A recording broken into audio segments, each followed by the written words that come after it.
Israel के राष्ट्रपति Benjamin Netanyahu की टेंशन, उनकी परेशानी दोगुनी होने जा रही है क्योंकि अब अमेरिका का सबसे बड़ा दुश्मन चीन इस महायुद्ध में कूद गया है।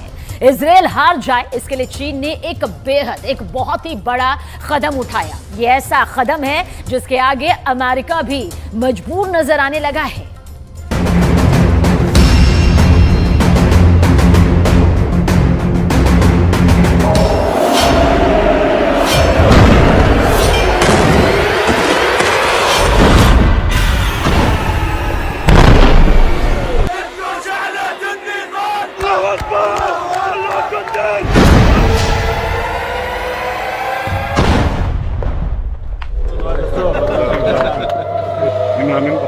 Yes.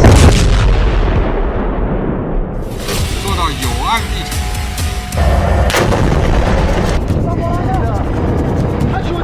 7 अक्टूबर के बाद से गाजा में जिसने हाथ डाला है उसने अपना हाथ जलाया है।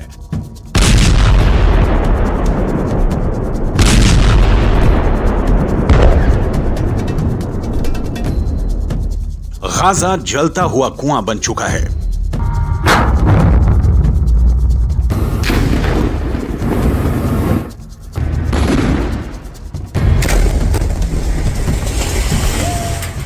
जो गिरेगा खत्म हो जाएगा, क्योंकि इजरायल को जिसने भी अब तक रोकने की कोशिश की उसको नेतन्याहू ने सिर्फ एक जवाब दिया, जब तक हमास खत्म नहीं हो जाता तब तक युद्ध जारी रहेगा।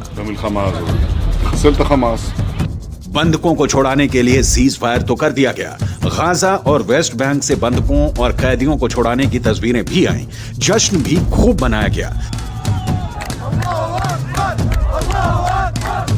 लेकिन आगे क्या होगा? अब तक इजरायल के सामने ईरान फेल हो चुका है। इजरायल को डराने में हमास से लेकर हिजबुल्लाह और यमन के हूथी भी नाकाम रहे हैं। सऊदी अरब और बाकी अरब देशों की जुबान पर भी ताला लगा है, यानी अरब देश भी पूरी तरह फेल हैं। इजरायल के खिलाफ पुतिन भी खुलकर सामने नहीं आए, यानी रूस भी फेल हो गया। इजरायल अब अमेरिका के बस में भी नहीं है, इसलिए बाइडन भी पूरी तरह से फेल हैं।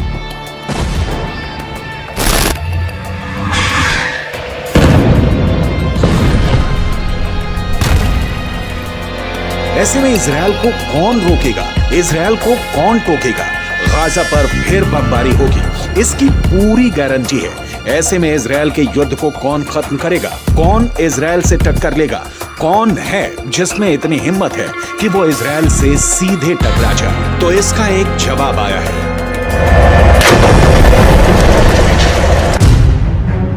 चीन ने बोला है कि वो गाजा का फैसला करेगा। चीन बोला है कि वो इजरायल को रोकेगा। चीन बोला है कि वो फिलिस्तीन का ख्वाब पूरा करना चाहता है। 做到有案必查。 इसलिए चीन ने अब संयुक्त राष्ट्र सुरक्षा परिषद की बैठक बुलाई है और इसमें वो गाजा से लेकर हमास और इजरायल से लेकर नेतन्याहू तक सबका हिसाब करना चाहता है। 中国作为联合国安理会本月轮值主席国，将于11月29日举行安理会巴以问题高级别会议。中共中央政治局委员、外交部长王毅将赴纽约主持安理会会议。 चीन दावा कर रहा है कि वो अब हमास और इजरायल के बीच पावर ब्रोकर बनेगा। चीन दावा कर रहा है कि वो इस युद्ध को हमेशा के लिए खत्म करेगा। चीन ऐसा पहले सऊदी अरब और ईरान के साथ कर चुका है। चीन अब यही फैसला फिलिस्तीन और इजरायल के बीच करना चाहता है। शी जिनपिंग बिग बॉस बनना चाहते हैं। शी जिनपिंग अमेरिका को दिखाना चाहते हैं कि दुनिया में उसका बल्ब फ्यूज हो चुका है। अब चीन की लाइट जलेगी और इससे रोशन होगा पश्चिम एशिया का सबसे खतरनाक वॉर जोन, यानी गाजा और इजरायल। लेकिन क्या ये इतना आसान है? क्या चीन का ऑर्डर इजरायल में चलेगा? क्या चीन को वो नेतन्याहू बर्दाश्त करेंगे जो अमेरिका को भी एहसास दिलाते हैं कि इजरायल और यहूदी वोट बैंक के आगे उनकी हैसियत कुछ नहीं? वो हमास को खत्म करने तक बिल्कुल नहीं रोकेंगे। हमास की मौत 100% पक्की है, ये नेतन्याहू की गारंटी है। אבל באותה נשימה אמרתי גם לנשיא שבגמר המתווה אנחנו חוזרים בכל העוצמה לממש את היעדים שלנו, חיסול החמאס, להבטיח שעזה לא תחזור להיות מה שהיא הייתה, וכמובן שחרור כל חטופינו.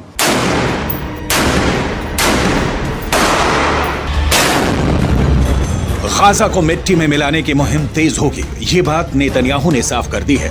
लेकिन इजरायल पर 14,000 से ज्यादा फिलिस्तीनियों की मौत का इल्जाम है और चीन अब इस मुद्दे को खुद हैंडल करना चाहता है। चीन इस पूरे मुद्दे को संयुक्त राष्ट्र सुरक्षा परिषद में लाकर इजरायल को ऐसे घेरना चाहता है जिससे नेतन्याहू बच ना पाए और गाजा में सरेंडर कर दे। 7 अक्टूबर के बाद युद्ध को ऐसे खत्म करना इजरायल की बड़ी हार मानी जाएगी और पहले से घर में घिरे नेतन्याहू की राजनीति का अंत भी हो जाएगा। लेकिन फिलिस्तीन और गाजा को लेकर इजरायल के खिलाफ कोई भी प्रस्ताव गिर जाएगा, इसकी भी पूरी गारंटी है, क्योंकि अमेरिका के पास वीटो पावर है जिसका उसने हमेशा इजरायल को बचाने के लिए इस्तेमाल किया है। अब तक संयुक्त राष्ट्र में फिलिस्तीन के मुद्दे पर 36 बार प्रस्ताव लाया गया है। इसमें अमेरिका ने 34 में वीटो करके इजरायल को बचाया है। 7 अक्टूबर के बाद भी 2 प्रस्ताव आए हैं और इसमें भी अमेरिका ने इजरायल को बचाने का काम किया है।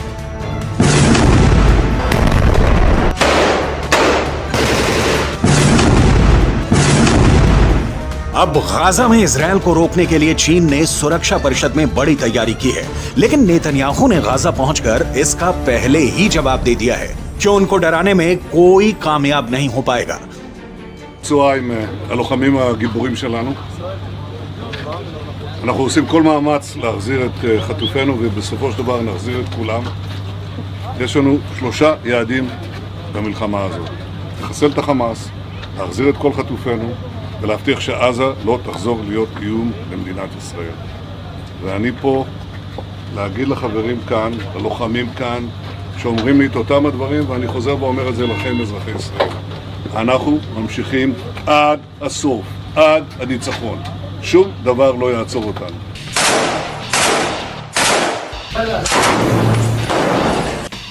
गाजा की गलियों में जो युद्ध हुआ है या हो रहा है उसने इजरायल को भी बड़े झटके दिए हैं, लेकिन नेतन्याहू अपने फैसले पर कायम है। बंधकों को छुड़ाने वाले सीज फायर के बाद वो हमास पर 10 गुना तेज हमला करेगा। फिर हमास के पास न बचने का रास्ता होगा न भागने का।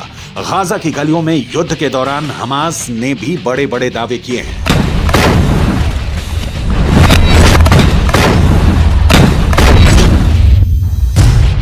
हमास का दावा है कि उसने इजरायल के 180 टैंक और बख्तरबंद गाड़ियों को हमले में फोड़ दिया है। गाजा से लगातार ऐसी तस्वीरें आई हैं जिसमें इजरायली टैंक पर घात लगाकर हमले किए गए। इजरायल ने खुद माना कि अब तक ग्राउंड ऑपरेशन में उसके 70 से ज्यादा सैनिक मारे जा चुके हैं, 250 से ज्यादा सैनिक जख्मी हुए हैं। लिहाजा हमास के खिलाफ जो ताकत इजरायल माना जाता है उसके मुताबिक नतीजे तो इजरायल को भी नहीं मिले हैं। हालांकि नेतन्याहू के सामने अपनी छवि को बचाए रखना बड़ा चैलेंज बन चुका है और गाजा पहुंचकर उनकी पहली कोशिश इसी तरफ नजर आती है। ישבתי עם סגן הרמטכ"ל, עם המפקדים, ועל הקיר היה כתוב עם ישראל חי. אז עם ישראל חי, ועם ישראל גם מנצח. בזכותכם, בזכותכם. תודה לכם.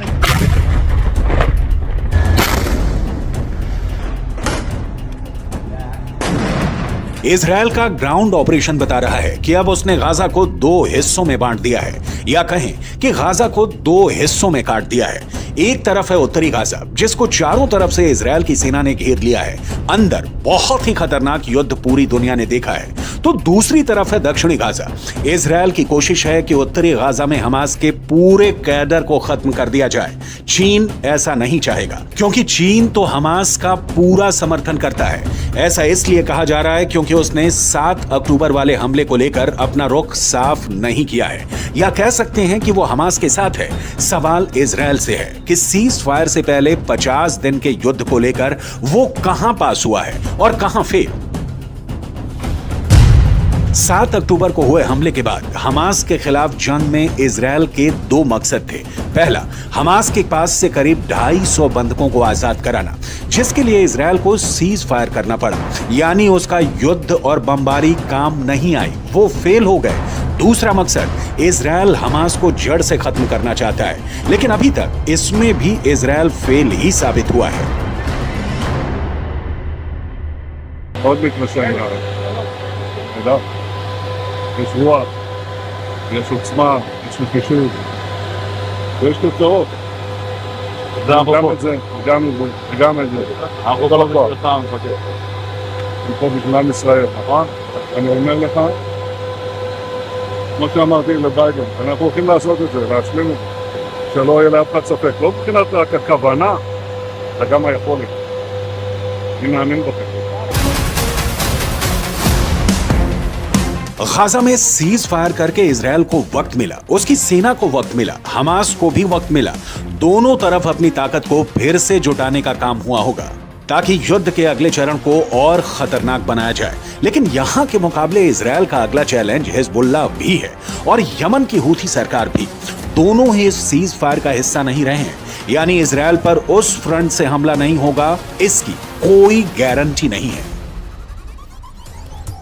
गाजा से दूर एक और खबर जिसने पूरी दुनिया को चौंका दिया। सीज फायर से पहले जब इजराइल गाजा पर हजारों टन बॉम्ब बरसा रहा था, तब पुतिन ने यूक्रेन के महायुद्ध को लेकर एक ऐसा फैसला किया जिसने जो बाइडेन को परेशान कर दिया। दरअसल बताया यह जा रहा है कि यूक्रेन में ऐसी सेना उतर चुकी है जो हमास से भी ज्यादा खतरनाक और खौफनाक है।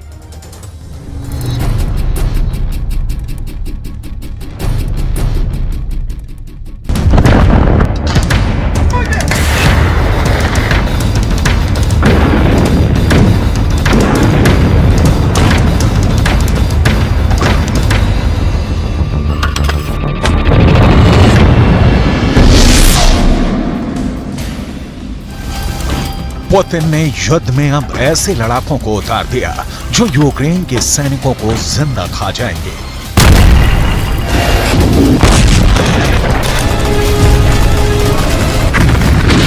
पुतिन ने युद्ध में ऐसे सैनिकों को उतार दिया है जिसे देखकर ज़ेलेंस्की के सैनिक खौफ में भर गए हैं।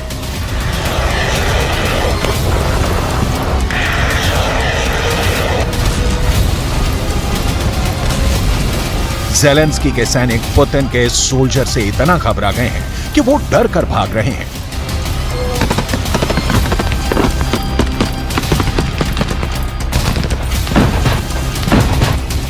यूक्रेन के सैनिकों को समझ में नहीं आ रहा कि गोली बारूद को तो चकमा दे दें, लेकिन उससे कैसे बचें जो उन्हें जिंदा खाने को बेताब है।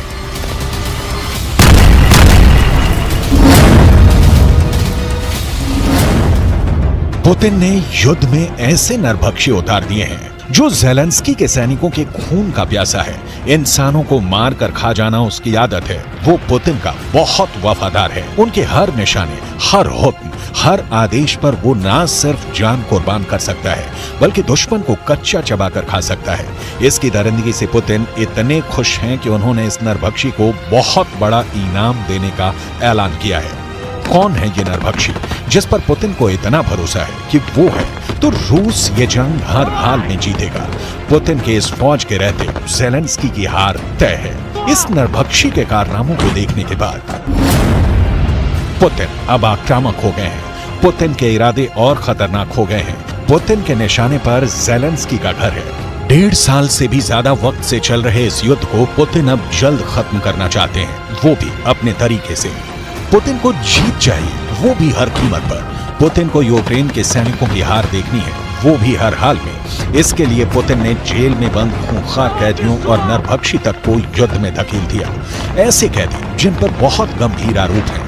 पुतिन अब उन सैनिकों की सजा भी कम कर रहे हैं जिन्होंने युद्ध लड़ा और पुतिन के मकसद को पूरा करने के लिए पूरा जोर लगा दिया।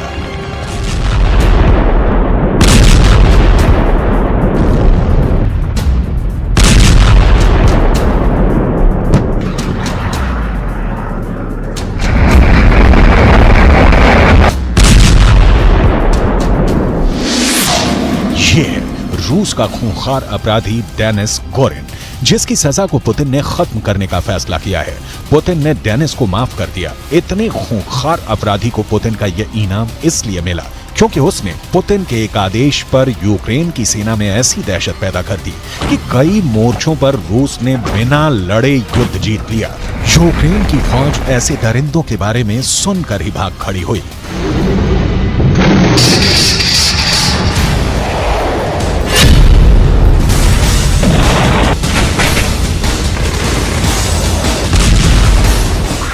डेनिस गोरिन दरिंदा है, ये पुतिन को भी मालूम है। डेनिस गोरिन इंसानों को कच्चा खा जाता है, ये भी उनके कमांडरों को मालूम है। डेनिस गोरिन इंसान के मरने से पहले उसे खाना शुरू कर देता है। ये भी सब जानते हैं और इसी वजह से उसकी दहशत बहुत ज्यादा है। ऐसे खतरनाक अपराधी की सजा माफ करना कितना सही है, इस पर लंबी बहस हो रही है। लेकिन फिलहाल तो पुतिन को सिर्फ यूक्रेन चाहिए, चाहे वो डेनिस गोरिन गोली चलाकर उन्हें दे या फिर ज़ेलेंस्की की फौज को जिंदा खाकर उनका मोर्चा साफ कर दे। पुतिन की सेना में डेनिस की तरह कई अपराधियों को शामिल किया गया और अब इसका नतीजा सामने है। रिपोर्ट है कि पुतिन ने अपनी नई फौज में 35,000 से ज्यादा अपराधियों को शामिल किया। ब्रिटिश मीडिया का दावा है कि इन अपराधियों में हत्यारे भी हैं, बलात्कारी भी हैं और यहां तक कि नरभक्षियों को भी इस फौज में शामिल कर लिया गया है।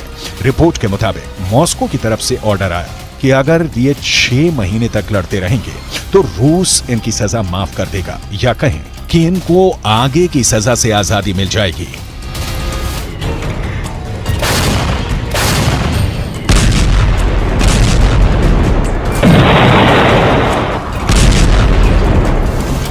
डेनिस गोरिन भी यूक्रेन के खिलाफ जंग में लड़ा और घायल हो गया। फिलहाल उसका इलाज चल रहा है और अब पुतिन ने डेनिस गोरिन के युद्ध से खुश होकर उसकी सजा को माफ करने का फैसला किया है। रूस के इस फैसले पर पूरी दुनिया में सवाल उठ रहे हैं। खुद रूस के लोगों में इसको लेकर बहस हो रही है कि क्या ऐसे खूंखार अपराधी की सजा को माफ किया जा सकता है और इससे समाज में क्या संदेश जाएगा। 44 साल के डेनिस गोरिन को रूस की अदालतों में 2 हत्याओं का दोषी ठहराया गया था। पहली बार डेनिस गोरिन ने 2002 में हत्या की और फिर मर्डर के बाद उसने उस व्यक्ति के अंगों को खाना शुरू कर दिया जिसकी उसने हत्या की थी। इस अपराध के लिए डेनिस गोरिन को रूस की अदालत ने 10 साल की सजा सुनाई, लेकिन अच्छे बर्ताव की वजह से डेनिस गोरिन को सजा पूरी होने से पहले ही छोड़ दिया ताकि वो अपनी बाकी की जिंदगी को बेहतर तरीके से गुजारेगा।